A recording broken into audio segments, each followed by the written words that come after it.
Hello दोस्तों, आप सभी का स्वागत है पूजा फनवाइटी के चैनल में और इस कहानी में। तो आज मैं आप सभी से सबसे पहले एक सवाल पूछना चाहती हूँ। क्या आप लोगों ने कभी अपनी ज़िंदगी में भाभी को माँ का फ़र्ज़ निभाते देखा है? तो दोस्तों, इस कहानी में हम देखेंगे कि एक भाभी अपने रिश्तों को निभाते हुए कैसे माँ का फ़र्ज़ निभाती है। तो आइए हम शुरुआत करते हैं। गांव का एक साधारण सा घर था। मिट्टी का आंगन, छप्पर की छत और बगल में एक छोटा सा बगीचा। उसी घर में रहता था राजू, जो 8 साल का था, एक चंचल और मासूम सा बच्चा। राजू का परिवार संयुक्त था। पिता रामलाल और माँ सावित्री देवी, बड़ा भाई मोहन और अब एक नई नवेली दुल्हन सुनैना। मोहन की शादी को अभी बस 5 ही दिन हुए थे। घर में हलचल का माहौल था।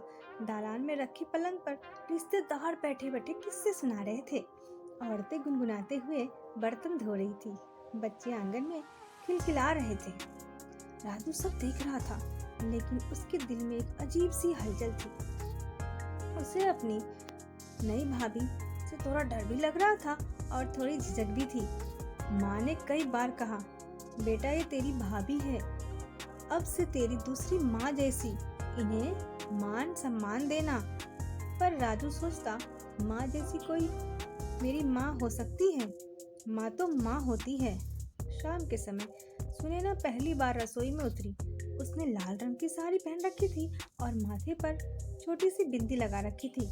जब उसने पहली बार राजू को अपने हाथ से पूरी और आलू की सब्जी परोसी, तो राजू ने संकोच में बस आधी पूरी खाई। सुनैना मुस्कुराकर बोली, इतना थोड़ा खाओगे? नखरे मत कर, पूरा खाना खाओ।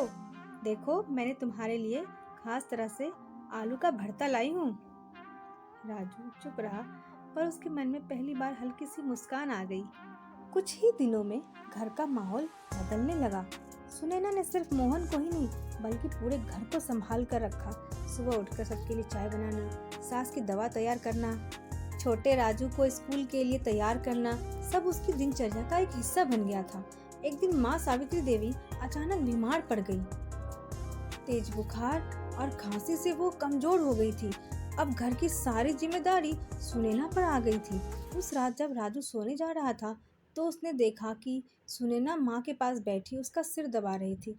माँ बार बार आशीर्वाद देती जा रही थी, बिटिया तू तो सच में लक्ष्मी है, तूने इस घर को संभाल लिया। राजू ने सब चुपचाप देख रहा था। उसके मन में पहली बार ये विचार आया, भाभी वाकई माँ जैसी है। अगले ही दिन जब राजू स्कूल से लौटा, तो उसके हाथ में एक टूटी हुई पेंसिल थी। वह रोते हुए बोला, भाभी मेरे पास लिखने को पेंसिल नहीं है, मास्टर जी डांटेंगे। सुनैना ने मुस्कुराकर उसे अपनी अलमारी से एक नई पेंसिल और कॉपी दे दी। राजू चौंक गया, भाभी आपके पास तो पैसे भी नहीं थे, आपने ये कहाँ से खरीदी? सुनैना ने कहा, अरे मैंने शादी में जो उपहार के पैसे मिले थे ना, उसमें से थोड़ा बचा लिया था। सोचा था किसी जरूरत के काम आएगा, और तुझसे बड़ा काम क्या हो सकता है? राजू पहली बार जोर से हंस पड़ा और बोला, आप तो सच में माँ जैसी हो भाभी। सुनैना की आंखों में आंसू आ गए, लेकिन उसने जल्दी से पोंछ लिया। समय बीता। मोहन शहर में नौकरी की तलाश में जाने लगा। घर की जिम्मेदारी और अब भी बढ़ गई। सुनैना और छोटा राजू दोनों मिलकर सब संभालता। खेतों का काम, घर की देखभाल और माँ पिता की सेवा सब सुनैना के कंधों पर आ गया। एक दिन गांव में अकाल पड़ा। बरसात न होने के कारण फसलें सूख गई। घर में अनाज की कमी हो गई। उस रात जब सब सो रहे थे, राजू ने देखा कि भाभी ने खुद खाना नहीं खाया, अपने हिस्से का खाना माँ पिता को खिला दिया। राजू ने धीरे से जाकर पूछा, भाभी आपने खाना क्यों नहीं खाया? सुनैना ने मुस्कुराकर कहा, अरे भूख नहीं थी, मैं तो तेरा मुंह देखकर ही पेट भर लेती हूँ। राजू की आंखों में आंसू आ गए। उसने पहली बार भाभी के पैर पकड़ लिया और बोला, आप सच में मेरी माँ जैसी हो, आप मुझे कभी अकेला मत छोड़ना। दिन गुजरने लगे। राजू अब 10वीं कक्षा में पहुंच गया था। पढ़ाई में काफी तेज था, लेकिन घर की हालात अच्छी न होने के कारण और माँ की तबीयत खराब रहने के कारण वो हमेशा उदास रहता था। एक शाम माँ अचानक जमीन पर गिर पड़ी। तेज बुखार और खून की खांसी ने पूरे घर को डरा दिया। डॉक्टर ने कहा, इसे तुरंत शहर ले जाना होगा, दवा और इलाज में काफी पैसे खर्चे होंगे। घर में सन्नाटा छा गया। पिता रामलाल पहले से ही बीमार थे। मोहन शहर में छोटे मोटे काम से मुश्किल से पैसा कमा रहा था। सुनैना ने दृढ़ स्वर में कहा, पैसे की चिंता मत कीजिए, मैं गहने बेच दूंगी। सास ने घबरा कर कहा, बिटिया तेरे मायके वालों ने जो गहने दिए थे वो तेरी पहचान है, तुम उन्हें कैसे बेच सकती हो? सुनैना बोली, गहनों का क्या करूंगी माँ, मेरे लिए गहनों से बड़ी पहचान माँ की जान है। उस रात सुनैना ने चुपचाप सारे गहने उठाए और सुनार के पास पहुंच गई। राजू सब देख रहा था। उसकी नजरों में भाभी के लिए मान और सम्मान और भी बढ़ गए। इलाज चलने लगा। माँ की हालत धीरे धीरे सुधरने लगी, लेकिन घर की आर्थिक स्थिति और भी बिगड़ गई थी। राजू अक्सर भाभी से कहता, भाभी मैं पढ़ाई छोड़ देता हूँ, भाभी मैं पढ़ाई छोड़ देता हूँ। सुनैना गुस्से से डांटती, ऐसी बात मत करना, तेरी पढ़ाई ही हमारी सबसे बड़ी पूंजी है, तू बड़ा आदमी बनेगा तभी तो इस घर का भाग्य बदलेगा। राजू हिचकिचाकर कहता, लेकिन भाभी फीस के लिए पैसे नहीं है। सुनैना आत्मविश्वास के साथ कहती, तेरी फीस मैं दूंगी, चाहे खेतों में मजदूरी करनी पड़े या पापड़ बेलनी पड़े, पर तेरी पढ़ाई नहीं रुकनी चाहिए। और सचमुच सुनैना ने दिन रात मेहनत कर दी। गांव की औरतों के साथ बैठकर पापड़ और अचार बनाए, उसे मंडी में बेचना शुरू कर दिया। राजू को एहसास हुआ कि भाभी सिर्फ घर संभालने वाली औरत नहीं, बल्कि पूरे परिवार की ढाल है। वक्त बीता। राजू अब कॉलेज में पहुंच चुका था। वह दिन रात पढ़ाई करता, क्योंकि उसे भाभी का संघर्ष व्यर्थ नहीं जाने देना था। एक दिन कॉलेज में इंजीनियरिंग स्कॉलरशिप का फॉर्म आया। फीस बहुत थी, लेकिन अगर वो टॉप करता तो सरकार की तरफ से छात्रवृत्ति मिल सकती थी। राजू ने घर आकर भाभी से सारी बातें बताई।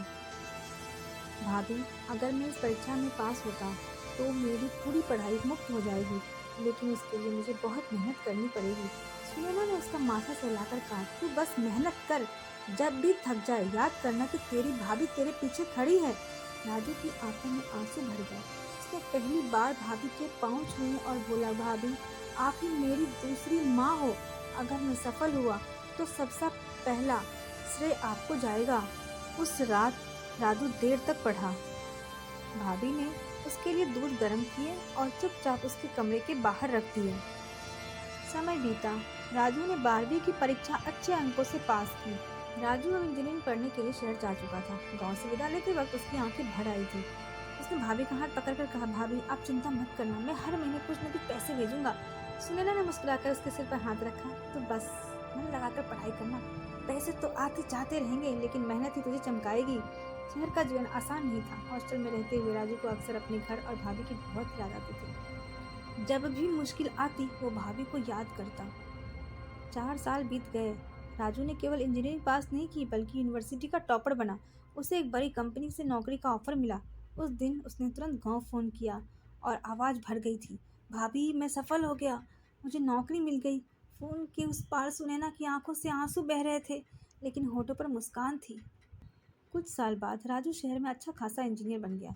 अच्छी तनख्वाह, बड़ा घर, सारी सुविधाएं उसके पास थी, लेकिन उसने गांव और परिवार को कभी भूला नहीं। एक बार गांव में शादी का कार्यक्रम था। राजू अपने नए दोस्तों और ऑफिसर के साथ गांव पहुंचा। सबने उसकी बड़ी तारीफ की। एक गांव का बेटा इतना बड़ा आदमी बन गया। शादी के मंच पर सब राजू की तारीफ कर रहे थे। सभी ने मजाक में कहा, राजू को लगता है माँ का खूब आशीर्वाद मिला है। राजू उसी समय भरी सभा में मंच से उतरा और अपनी भाभी के पास पहुंच गया और सबके सामने कहा, ये सिर्फ मेरी माँ का नहीं बल्कि मेरी भाभी का भी आशीर्वाद है। मेरी असली माँ ने मुझे जन्म दिया, लेकिन मेरी भाभी ने मुझे जीवन दिया है। अगर उन्होंने अपना सब कुछ त्याग कर मुझे पढ़ाया ना होता तो आज मैं यहाँ ना होता।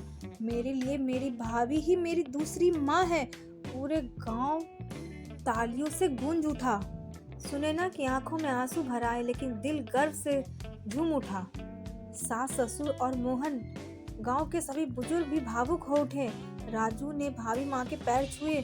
सुनैना ने कांपते हाथों से उसे उठाया और कहा, मुझे तुझ पर गर्व है राजू, आज तूने मेरी लाज रख ली। दोस्तों, इस कहानी के माध्यम से मैं आप सभी को एक संदेश देना चाहती हूँ। परिवार में भाभी का स्थान सिर्फ बहू या भाई की पत्नी तक सीमित नहीं होता। उसका त्याग, ममता और संघर्ष उसे माँ के समान बना देता है। अगर परिवार उसकी इज्जत करे तो भाभी घर की असली लक्ष्मी साबित होती है। दोस्तों, अगर आपको यह कहानी पसंद आई हो तो प्लीज वीडियो को लाइक करें, चैनल को सब्सक्राइब करें और कमेंट में जरूर बताएं कि आपको यह कहानी कैसी लगी है।